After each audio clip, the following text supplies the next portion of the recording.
Hi folks, we're here on Food Tryb Happy Hour, and I'm roving. I'm a roving reporter today. I bought myself a bit of kit. I bought myself a gimbal so I can come and talk to you from all over the house, which is good today because we're going to do a lot of running around with various bits and pieces. But we're here. Look, we're all set up while people join us. Look at that. We're all set up, ready for some bottled cocktails today. I've also bought myself a fancy light. Look at that. So a bit of feedback on the fancy light would be loved. And the first place we're going to go is over to the kettle, because I actually need some boiling water for our first cocktail. It's not a hot toddy, but all will be revealed. Today's a little bit different, so rather than making 3 cocktails as I usually do, we're going to be making something a little bit different. I'm not going to drink any of the drinks that we make really straight away. It's going to be an interesting one. So hi to everyone who's joining. As I'm on a roving reporter, shall I show you around while we're waiting for some people to join? I thought I'd show you my chest of booze. This is it was once just a nice laundry chest that I restored. Let's have a look at that. Hey, I got a haircut. Yes, I did, finally. I thought people might want to see my big booze chest, so let's have a look. You ready? This is only half of the collection. This is the slightly mad one. Just got to move the random Coravins out of the way. So this is the day-to-day alcohol, folks. That's where most of the concoctions get made from. Hi there, Dan. I'm just showing people around with my fancy new gimbal. Well, that's just the edge of it. Then we've got kind of some other booze over here, just in a corner. And then the special booze is away in the cupboard, of course. All right, without further ado, folks, I'm going to put you back facing me. And I'm going to pop you in your new spot. There we go. Move my fancy new light to the side. I want some feedback on the light. And there we go. So what we're doing today here on Food Tryb Happy Hour, how are we going to get our creative juices flowing? I thought, how about we have a go at bottled cocktails? 2 reasons I thought about this. The first one was I was doing a bit of clear out of that booze chest that I just showed you all. And as I was going through it, I found lots and lots of random bottles. I found this random bottle, and I found this random bottle, and I found this random jar, and I found this random jar, and I didn't have a clue what was in any of them. And the reason I didn't have a clue what was in any of them is because I have this bad habit of thinking I'm going to make some really interesting bottled cocktail, seeing how it's going to age over the next few months. I pop it into my box, I don't write on it, and I forget what it is. So what I'm going to do is I'm going to take you through 3 really interesting bottled cocktails today, and as I go through, unlike usual, where I will drink the cocktails, we're going to try and discover what the hell I pulled out of my chest on these things. See how they've aged, see if they're interesting, and that's cool. So I'm going to start off, before we even get started on making a cocktail today, I wanted to share with you one that I did actually label. I've been excited to try this for a while. And this is a Negroni, classic aged cocktail. There we go, Negroni. Hey, Dan. And what this has been doing is it's been sat, and you can see at the bottom of my thing there, that is wood chips, food grade wood chips. I'm going to come back to those later. So this is a Negroni, normal Negroni, roast vermouth, gin, Campari. Actually, I need to grab the Campari in a moment. And I put it in with cherry wood, so cherry wood chips. And it's been going now for about 9 months. I've had it chilling in the fridge, and I'm just going to give it a try, see where it's got to. So Negronis are a really nice drink to age. They age well. They've got a lot of interest going. And there's some amazing places you can try aged Negronis. There's a great bar in Soho. Guys, go out, support local bars and local businesses, please. It's called Termini, and they do loads of aged Negronis. And we're going to do a little trick, something like theirs, in a moment. I'm going to try this one first. So it's been chilled in the fridge. And one of the things I like, particularly with Negroni, about barrel aging or glass aging or just keeping them, but making them in a batch like this, is when you make a Negroni straight away to drink, measure of gin, measure of Campari, measure of vermouth. That is a big drink. It kicks you in the face, and you've just got to drink the whole thing. That's your day. You're gone because you're having a Negroni. If you have 2, you're definitely gone. But if you barrel age it, or you glass age it, or you make a little batch like this that you can just keep in the fridge, it'll develop, it'll get more interesting as time goes on. It's really cool. By the way, like the haircut, this is Jenny and Ellie who usually join us. They haven't seen the haircut. Here's the haircut. You can have a smaller glass like this. This is just a single measure of a Negroni. So a single Negroni. So you can have 1, 2, 3, you can have a few other drinks. It just allows you to enjoy those same big drinks, bit more relaxation. So we're gonna have this on the go as we make our first one. So what do we get from barrel aging? Two things going on here. One is the gin and the Campari calm down as time goes on. Thanks, Jenny, appreciate it.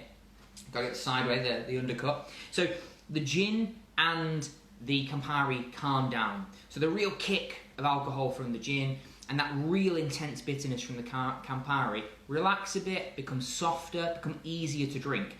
One of the reasons why I often drink a bottle-aged or a barrel-aged Negroni straight. Don't put any ice in it, don't water it down at all, because you don't need anything for it. It will be much smoother than it was when you made it fresh.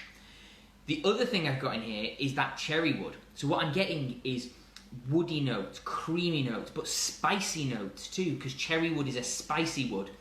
And when you smell it, you get that woodiness, which you just can't buy, and you can't get in a bar really unless they're doing their own barrel-aged. So give that a sip, right? Bear with me 1 second, I've left the Campari in the box.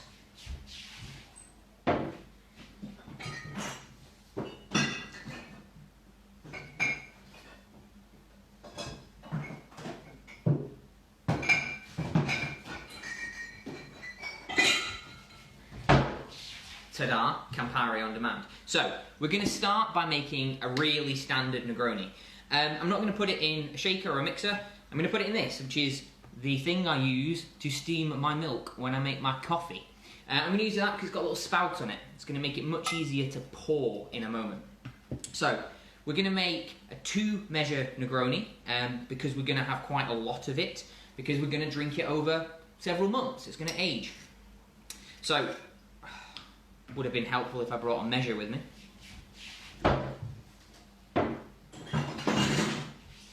Ta-da. So we're going to take a double measure of Campari. There we go. We're going to take a double measure of gin. I'm using Beefeater London Garden. Again, just big up to where I work, based on the plants at the Chelsea Physic Garden.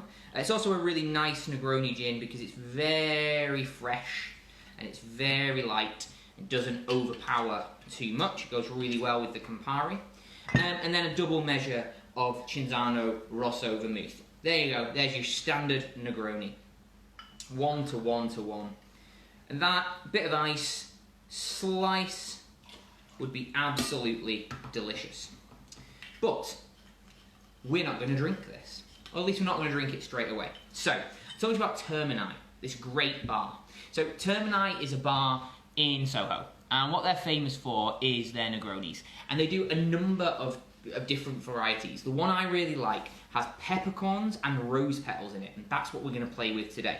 So, into my Negroni, I'm going to just put about 5 or 6 peppercorns. 1, 2, 3, 4, 5. They are not ground. Do not put ground pepper in. These are whole peppercorns. Too many there. Pop them there. Then I'm just going to add a small pinch of dried rose petals. We used these last week when we did our floral things. They're very nice, they've got a nice floral smell. So just a pinch like that. I'm going to pop that in there as well. We're going to give it a little stir. We're not trying to mash it up or anything, we're just trying to get the rose petals to sink because the rose petals will float. Just get them to get covered a little bit in the drink. Give it a little taste. Tastes exactly like a Negroni. You've got no flour flavour, you've got no pepper. That's because they're dried, they're whole, they're going to take ages to get rid of that. So, we could, at this point, just take this, pop it in a bottle, I'm going to use this bottle here, and leave it. We could just leave it for months. But the little tip, the little trick that I picked up at Termini was the way that they help to age quickly and develop the flavours in theirs. And what they do is they take their Negroni that they've made and they sous vide it. So what sous videing is cooking at a really gentle temperature over a long period of time. So they sous vide their Negroni, then they freeze it, then they serve it to you. And that allows them to quicken that kind of development of the flavours. They still age it, but they're developing over time. So, I don't have a sous vide machine, they're extremely expensive. I am not convinced that you need to get one. So what I'm going to do is show you a kind of hack, cheat, not proper way of doing this. So what I've got here is a sterilised bottle. It was a kombucha bottle once upon a time. It's a nice glass bottle. Just made sure it sat in boiling water for at least a minute, washed it out. Doesn't have any smell, it's nice and clean. It's of course having alcohol in it, which helps. I'm going to then pour the Negroni mix that we made into this bottle. This is where the spout is very helpful. We've got the rose petals going in there, we've got the whole peppercorns going in there, and some of it, as you can see, has gone onto my work surface, which is great. So I'm just going to fish out the peppercorn because we want it. What's the bar in Soho? The bar in Soho is called Termini. Really cannot recommend it enough. I absolutely love the bar. Jen, nice to have you here. Get back to work. That sounds good. You are doing great work in the world, so thank you for doing that.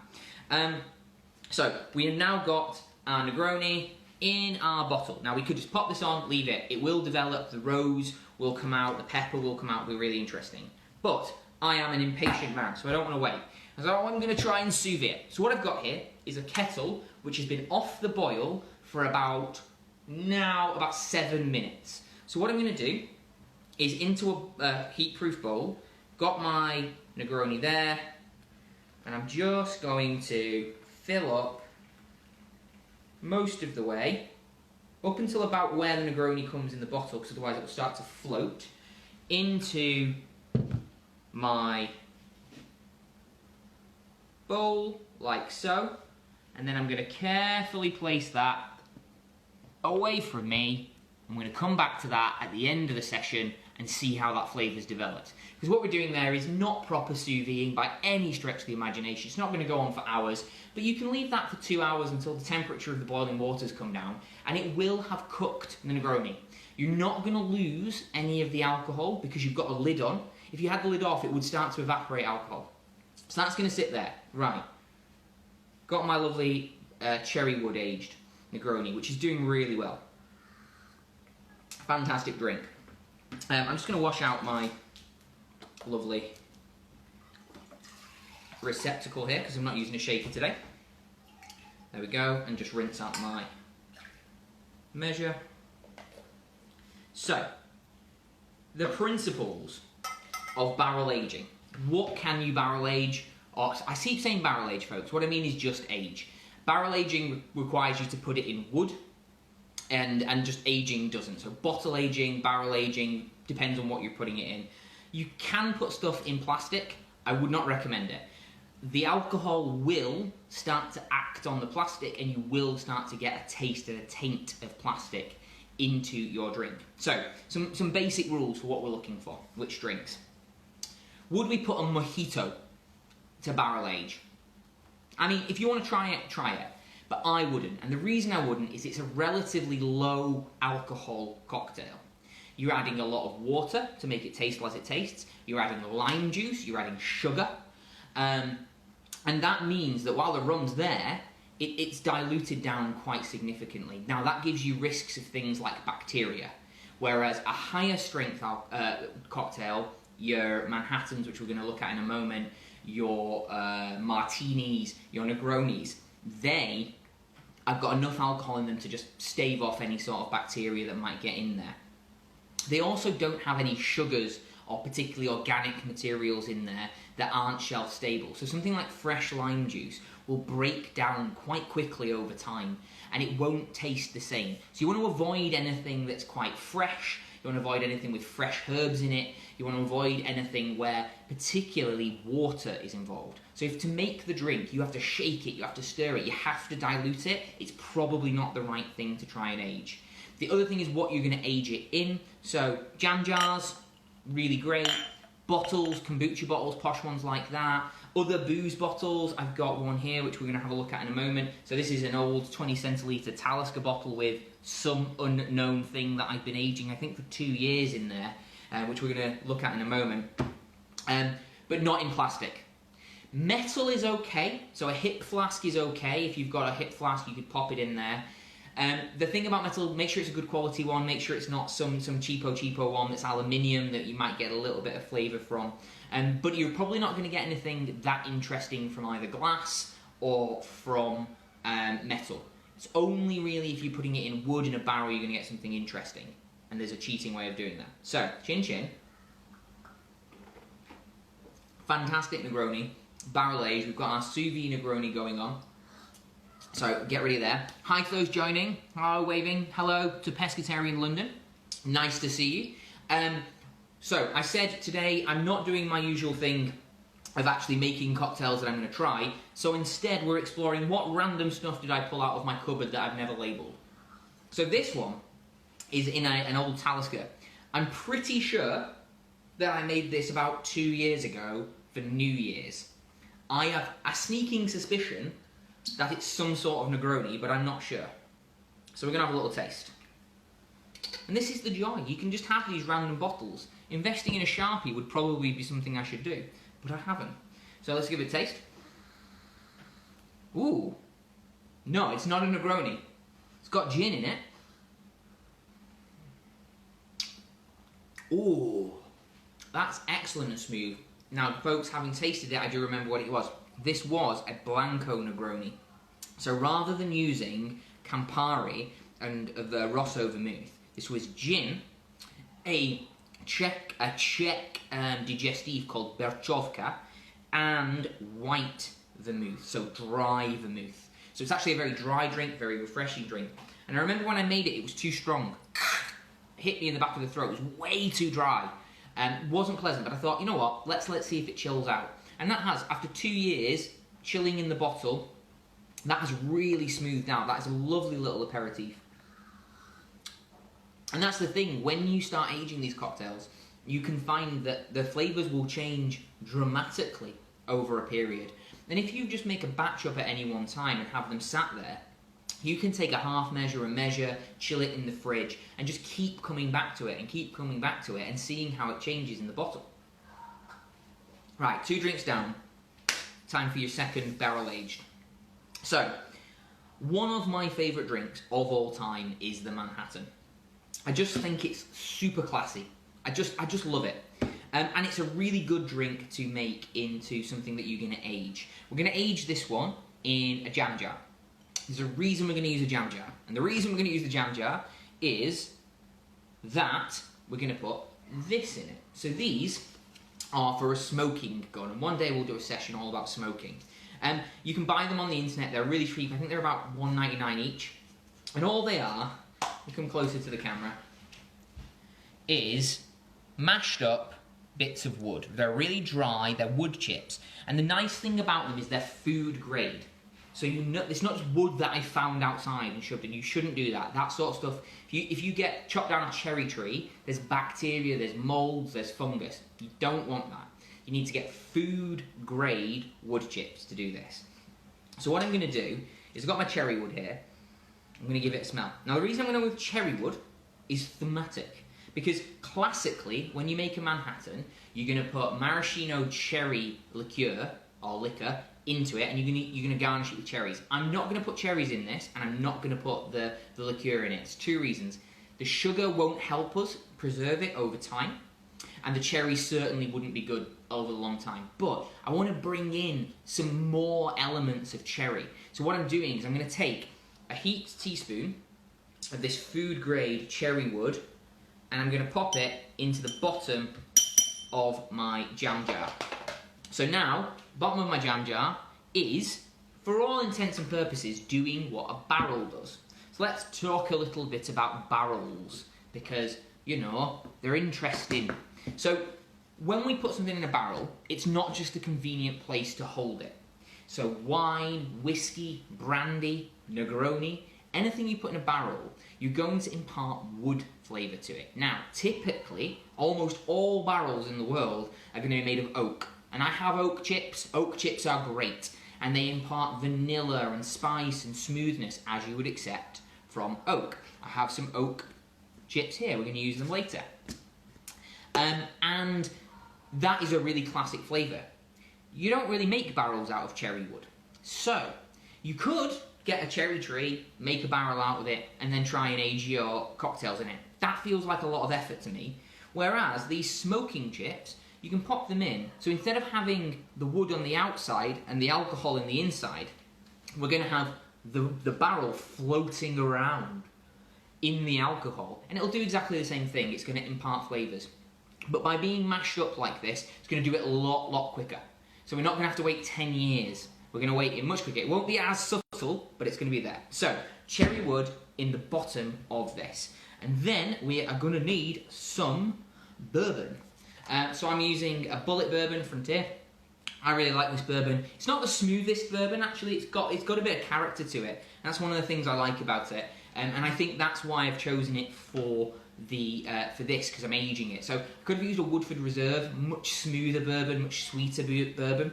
But the thing with that is, it's not going to really develop. Whereas I kind of want to see what happens when I age this bourbon, because it has that bit more character. So it's a double measure for a standard in there. So I'm going to use 4 measures. So 4 measures, because we're going to make a batch. This isn't for one drink. One drink of 4 measures would knock you over. This is not going to be drunk now. It's going to be drunk over time. We're then going to take, I'm actually using a sweet Cascara vermouth, discarded. Really like discarded. This is an absolutely fabulous vermouth. It's made from the bean, the cherry actually, that sits outside of the coffee bean. So it's a waste product, but it's an absolutely brilliant vermouth. It's sweet, it's got a bit of interest to it, and I think it's going to go really well with that cherry wood. So it's a 2-to-1 ratio of the bourbon to the vermouth. That goes in there, and then give that a little stir. Give it a little taste. Oh, that's nice.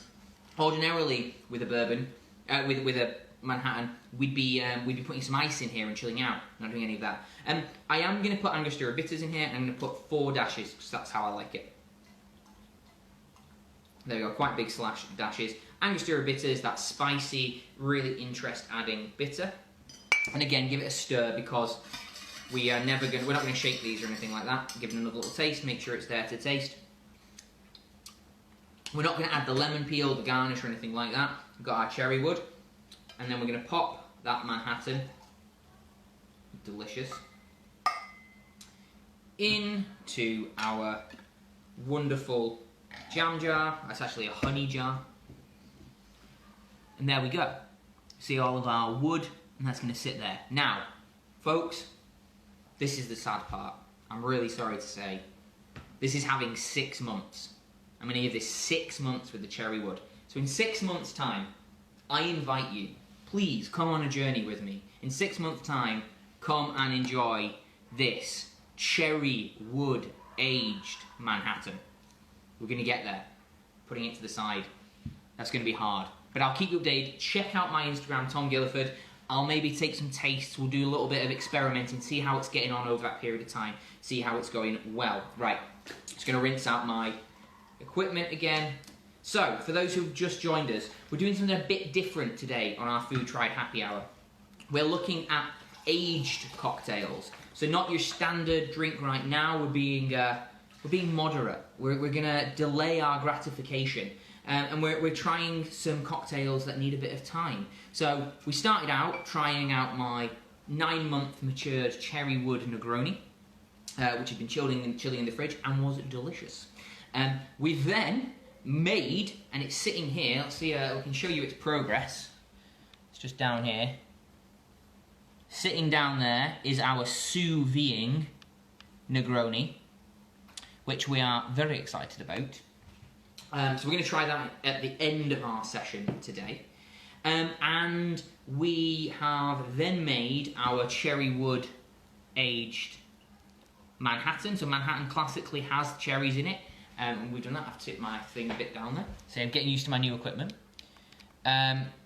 So that's going to sit there and age. We've also been trying out random bits and pieces from my drinks cupboard that I didn't label and don't know what they are. So we've discovered so far that this was some sort of Negroni variant which used Czechoslovakian, not Czechoslovakian, just Czech, Czech Berchovka digestif, which was very nice. I need to label that. I need to invest in a Sharpie, folks. So let's see what else I have got kicking around. So this one is interesting. I have no idea what it is. It's bright orange, which suggests to me that it's got something to do with oranges. I'm going to undo it. It does in fact have orange peel in it. Now, this is an interesting thing you can do with aging. So have a look at that. This is just a piece of orange peel, taken the pith off and left it in a jam jar with whatever this is. I'm going to discover. It smells extremely orangey. I'm really not sure what it is. It smells like Calippo, actually. And we just leave them there. And actually, citrus peels do quite well when they're aging. They break down a little bit, but they're really good at staying kind of together. So they're not going to become slimy, they're not going to break down over too much time, they'll stay together. But they keep leaking out their oils, and their oils develop, and they're really good preservatives in and of themselves. So what you get is a subtle fragrance from them. So I'm going to give this a little taste. Give it a little teaspoon.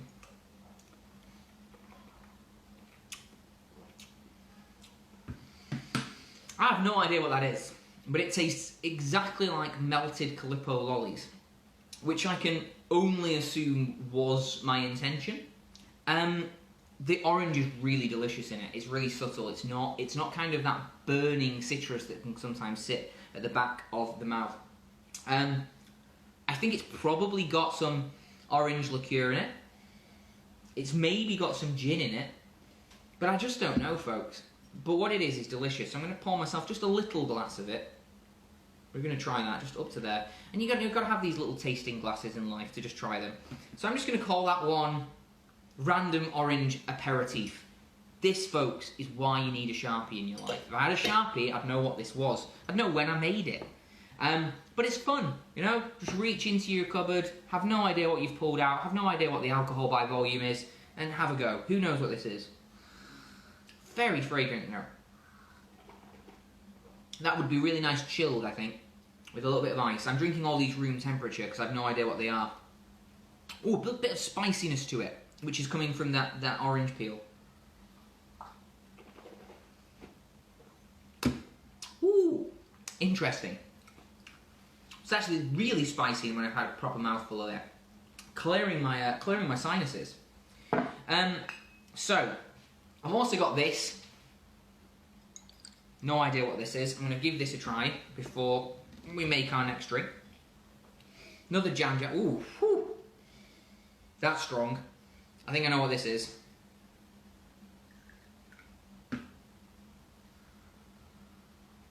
Let's give this a taste.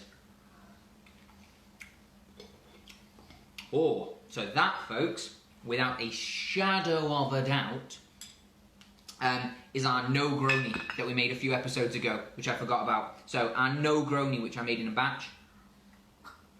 Toss it back. All right, final drink. Now, this drink, we're going to age again. We're going to age it again in a jam jar because we're going to put the oak chips in this one. So why do we use a jam jar when we're using the oak chips rather than a bottle? Just entirely because you're going to have to try and get the oak chips back out, and it's much easier in a jam jar than something with a thin neck. So this is a drink which I don't think is that popular these days, but I don't know why, because I think it's a really classy, really interesting drink that we should drink more of, and I think we should order it in bars. So go out, do your bit for the UK economy, and go out and order a Sazerac. Because partly, the name is incredible. I would like a Sazerac, please. And I'm going to teach a little trick about some cocktails which are a little bit older. So Sazerac is not an ancient cocktail, but it's quite an old one. Its origins kind of sit in New Orleans, where it's kind of seen as the New Orleans old-fashioned. And when I'm making these drinks that are a little bit old-fashioned, like the old-fashioned, like a Sazerac, like a Manhatten sometimes, I always want to use this sort of sugar. So this is Demerara sugar. It's not black molasses sugar, it's not caster sugar, it's this crystalline. And if you're watching from the US, I don't know what you call it there, but you see that, it's really great in coffee, and it's got a real perfume to it. The reason we're going to use Demerara is because when the world of cocktails were first starting out, they really didn't use white sugar. White sugar just didn't exist. They used something called toddy sugar, which is this hard, like you had to smash it apart with a hammer, you had to crush it to use it. But it had much more of those caramel notes. It was far less refined. And Demerara sugar is pretty much the closest you can get to it. So if you want a really authentic flavour, go for that. So what I'm going to do is I'm going to take this Demerara sugar, I'm going to put it in a pestle and mortar. Now, you can use it exactly like this, but because it's got those large sugar crystals, it'll be quite hard to dissolve. So if you take it and you just grind it for a few seconds, a little bit careful with your expensive glassware, just grind it up and powder it. See that you're shaking. This is where we can see if my new gimbal is working properly. So what we're doing is grinding it up, just making it into a bit more of a powder. Need a little bit more than that because we're making a double. We're grinding it into a powder, which is just going to make it much, much easier to dissolve. So we're just grinding it up in a pestle and mortar. If you don't have a pestle and mortar, don't worry about it too much. You're just going to have to stir it for longer. But I think this is a really nice way of doing it. I think if you're making a drink for somebody as well, and Sazerac is a great drink to make just for anybody. I think if you get out your pestle and mortar, it's always a bit impressive. So we just ground it up, not too much, just into a little bit of a powder. Pop that down there. And we're going to start building our drink. So it's going to start, we're going to make a double batch, as if we're making two, and then we can drink them as singles. And we're going to take a teaspoon, 2 teaspoons of the powdered Demerara sugar. Pop that straight in. Then, now, this is typically a bourbon drink. So again, we'd use bourbon. Bullet bourbon would be great. Woodford Reserve would be great. I'm going to try it out with one of my favourite whiskies, actually, which is the Glass Houses Blend. Just a really classic, really great whiskey for making cocktails with. It's smooth and it's light, and I just want to try this. I've not done a Sazerac with the Glass Houses before, so I'm really interested. So again, it's going to be 2 double measures, so 4 measures here, which is going to be great. There we go.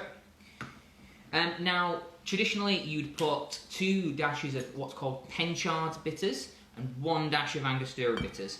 I don't have Penchard bitters, I couldn't find it anywhere, so I'm just using 6 dashes, but 3 if you're making a single version of this drink of the Angostura bitters. So 1, 2, 3, 4, 5, 6, straight in there.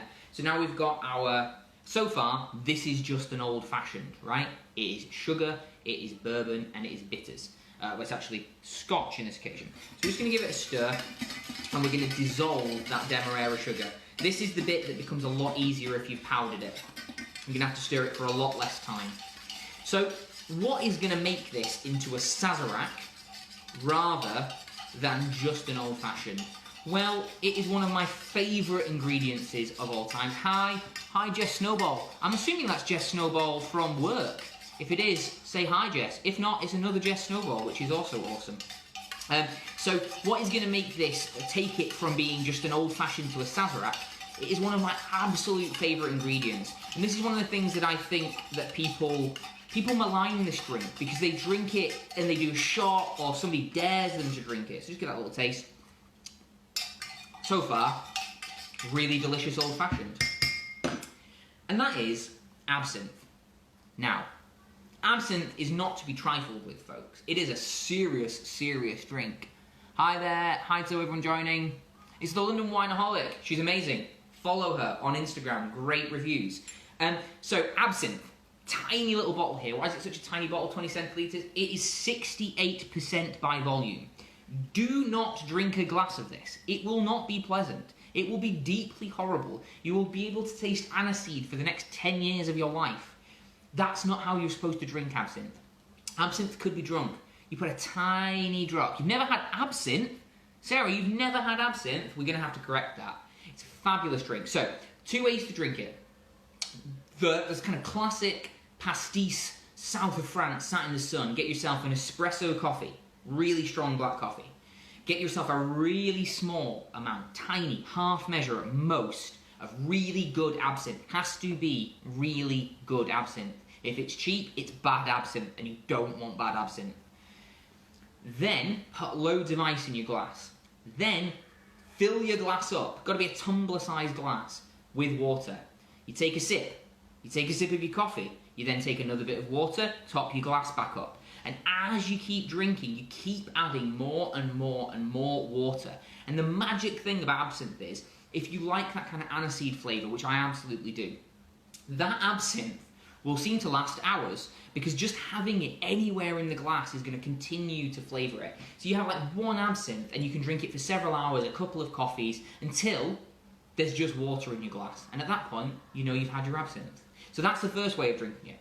The other is to remember that you can just add a little bit to cocktails. And when you do that, it just lifts them. It just adds a freshness to them.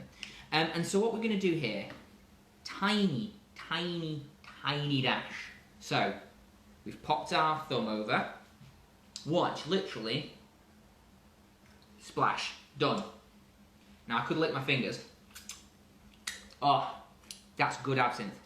But my tongue's burning, and all I can taste now is fennel and aniseed.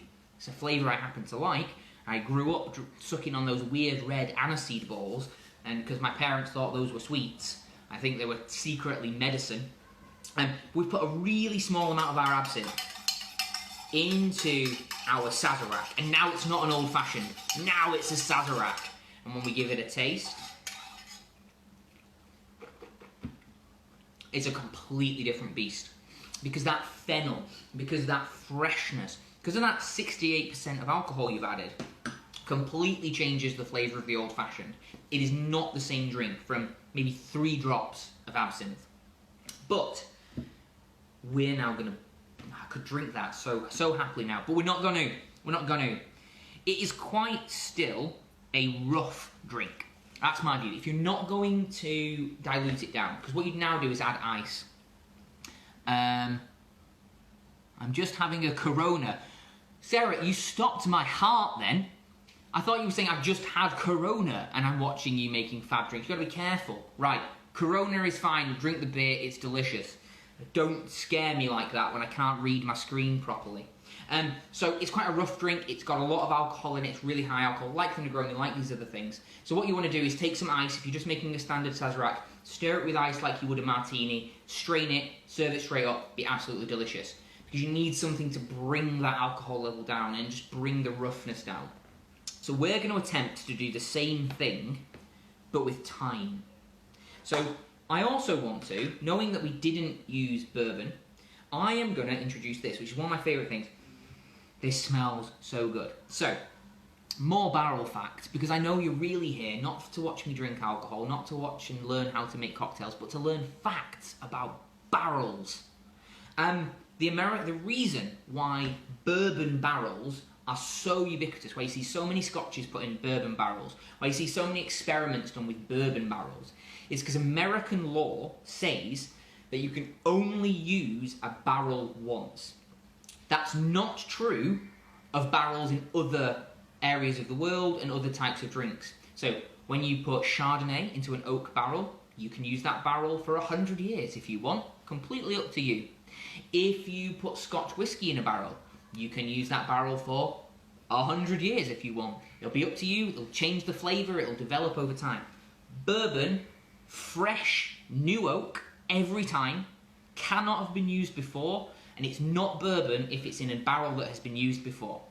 So, there's loads of bourbon barrels in the world. So that's why lots of stuff gets flavoured in them. It's why it's economical to literally smash it up into tiny wood chips and sell it to me for $2.99 on the internet. So again, we're going to take a teaspoon here of our food grade, got to be food grade, bourbon barrel chips.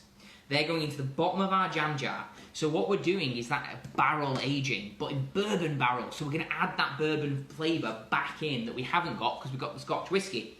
And we're going to pop this in. Not all the sugar is dissolved yet, but that's fine. We're going to give it another stir because we want all that to go in there. It will dissolve over time. Any excess sugar, just scrape it in and lick your spoon and be like, oh, it's going to be good. And again, have a look. It's in there. We've got those bourbon chips and they're sitting there. And then, breaks my heart, truly breaks my heart. We're going to put it down and we're not going to drink it for 6 months. Delayed gratification, folks. So we have now got our cherry wood aged Manhattan and our bourbon barrel aged Sazerac. They're gonna be sitting there for 6 months, chilling out, doing their thing. If you follow me on Instagram on @TomGilliford, go on there. I'll maybe do a few little updates. We'll have a little taste. We'll see how it's going. Make your own. Tell me how yours are going, and we'll have a little taste. But in 6 months' time, we'll try those. What I am going to do is invest in a Sharpie so that I actually know what's in them and I don't mix them up. So we're making barrel-aged cocktails. I'm going to go over my little rules for aging cocktails now again. So number 1 rule: it needs to be a strong cocktail with no dilution in it and no really fresh ingredients. So things like martini, Negroni, old-fashioned, Manhattan. These are the sorts of drinks where you've maybe got 3 spirits, a couple of liqueurs sitting in there. What you don't want is things like mojito. What you don't want is things like a daiquiri with fresh fruit. They won't do well.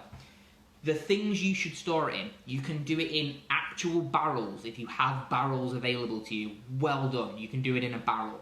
You can do it in glass, and you don't need anything fancy. Like, this is a nice little fancy Kilner thing. The only reason I have this is because Andrew, Bake Off Andrew, gives me Damson gin every year, which I'm very grateful for. Please keep sending it. But he puts them in fancy bottles, and I reuse them. But when I'm doing it myself, this is just leftover wine bottle that finished the wine and is now a cocktail, or leftover whiskey bottles with a nice little cork in them. So you can use any glass. Jam jars are perfect because then you can put aromatics and things in that will get taken away.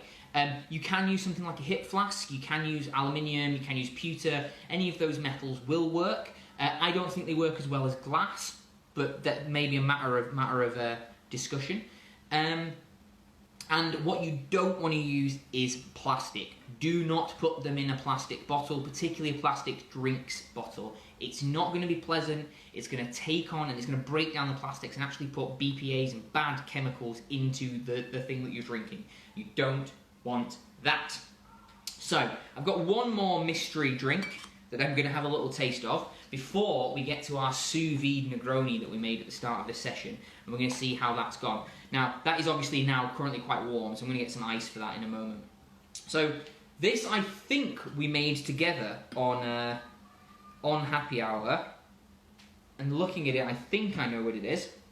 I'm going to have to label these afterwards. So, I'm pretty sure that this is the Pimm's Summer Punch we made from our barbecue episode. It is indeed. I can smell the Pimm's already. So I couldn't tell you what was in this. I'd have to go back and watch the video, which you can now do on my YouTube channel, folks. Go and subscribe, Tom Gilliford on YouTube. All these videos, all these happy hours are just up there if you ever want to watch them again, plus some other clips about how to make great homemade cocktails. That has really changed over time. It's become much sweeter. The Pimm's has died back. And that is the classic thing you find when you age cocktails, is they tend to soften, they tend to relax. So if you're somebody who, when you drink spirits, goes, ooh, that was a bit strong, I don't like scotch, I don't like whiskey, aging them, giving them a bit of time with other things can often dial them back. And it means you can maybe drink stronger drinks without having to put so much water in them. So, chin chin. That was a delicious Pimm's Punch, which is good. Right, folks, we've got our sous vide sat here. Oh, wrong way. So we've had it sat in water. So for those of you who weren't here at the beginning, just to let you know what we were doing here. So there's an amazing bar in Soho that specialises in Negroni. And what they do is they sous vide, so they slow cook at a very specific temperature, bottle-aged Negronis with aromatics in them, and they sit them in that water bath for a long, long time, really let them mature, then they freeze them, then they serve them to you in beautiful little glasses.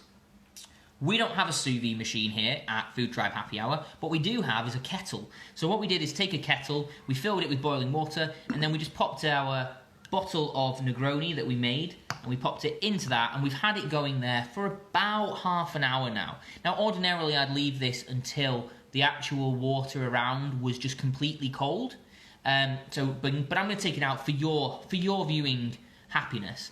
And we're going to see if we've managed to infuse the aromatics. So what we did here in our bottle-aged Negroni, standard Negroni, so it was gin, Rosso vermouth and Campari. So I'm popping this here, folks. I'm going to grab some ice.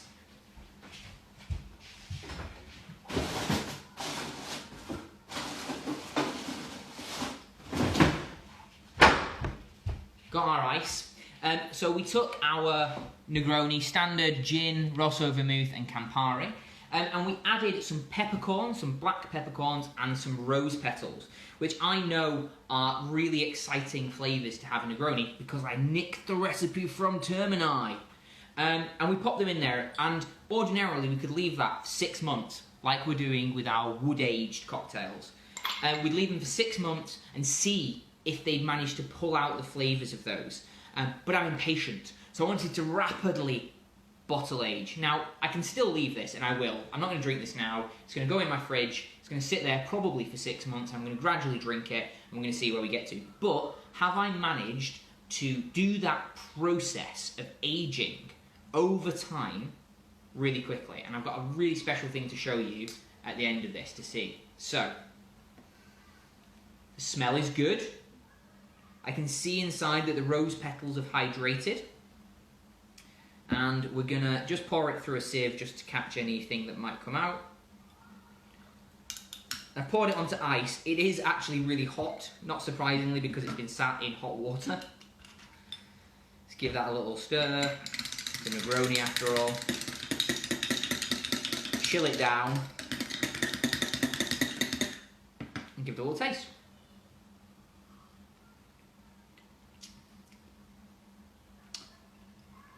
I'm not going to lie to you, it's not strong. But, just at the back, I've got that pepperiness. You know that black pepper gives you that salivating at the back of your tongue. And at the front, I've got that floralness. That kind of fresh, ooh, I'm walking through a garden. So I think I'm going to pop that, folks, back into my water. And look, if you want to intensify it, this is what I've done in the past. Now, throw away that water, reboil your kettle, leave it for 10 minutes, pour it back in. Just keep doing that. It's not exactly like a sous vide, but you're equally not cooking a Michelin star steak. You're trying to kind of rapidly age a Negroni. So it doesn't need to be a super exact temperature. It just needs to be warm. It just needs to help that get going on. What that is fantastically smoother. It's way smoother than the drink was when I first made it. And that's got it's got a cooked note to it. It's really delicious. Getting the pepper, getting the rose. So I'm going to keep that. I'm going to keep it going. I'm going to do probably 2 hours of just throwing away the water once it's cold, adding new boiling water, and just keeping it cooking. So you can do that at home. Right. I told you I'm going to show you an exciting thing. So I'm going to pop you over. Those people who weren't here at the beginning, you haven't seen my magical whiskey. And this is my gimbal, folks. Ooh. Broken it already. This is my new toy that I got this week so that I can talk to you all better. I'm going to turn you around and I'm going to show you my magical booze box. So here you go. It was at one stage a laundry basket. I'm very proud of it, folks, because I did restore it myself. Look at that. Beautiful. And in here, I'm going to search out one specific bottle. I'm going to zoom you in on it. It's one of my favourite drinks. And I'm very lucky to have a bottle of this because the distillery actually burned down. I don't know if it's now been rebuilt, but this was one of the last bottles before it burned down. And I've promised Dan from Food Tryb a taste of this for ages, but we've been interrupted by Corona. So one day, Dan, you're going to get to try this delicious whiskey. But the reason I want to talk about it today is because it's the exact opposite of everything we've been talking about. So, if we take a good Scotch whiskey, something that's 10 years old, 21 years old, you're paying mega bucks. Because what it is it's been barrel aged. So you take a new spirit, sits in a barrel. I told you loads of barrel chat today. And gradually, the flavours of the wood that we can buy, the wood that we're trying to infuse into this Sazerac, into this Manhatten, that will gradually seep over many, many, many years into a barrel, and it gives you caramel. It gives you the colour. This is a splendid Scotch whiskey. It gives you that colour that doesn't come from the grain. That's not from something they add. That's entirely from the wood, from the oak. So it takes a long time. To be called whiskey at all, it has to be at least 6 to 8 years old. And even then, that's not considered a particularly good quality.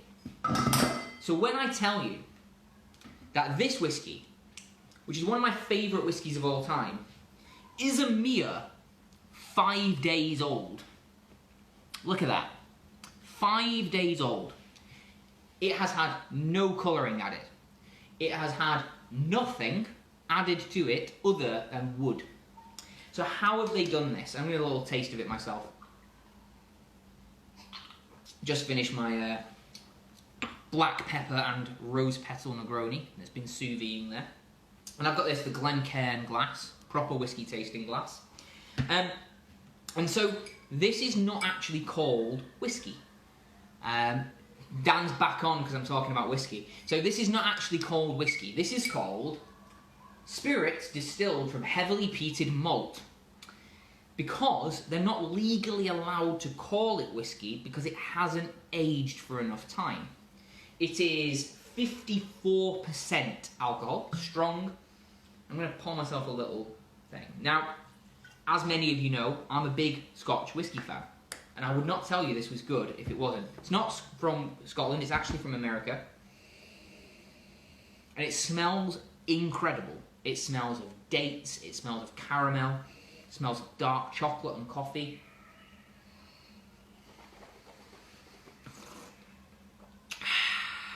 It's strong, it's got smoke, it's got a bit of salinity, but it's also got a real depth and sweetness to it. And it is 5 days old.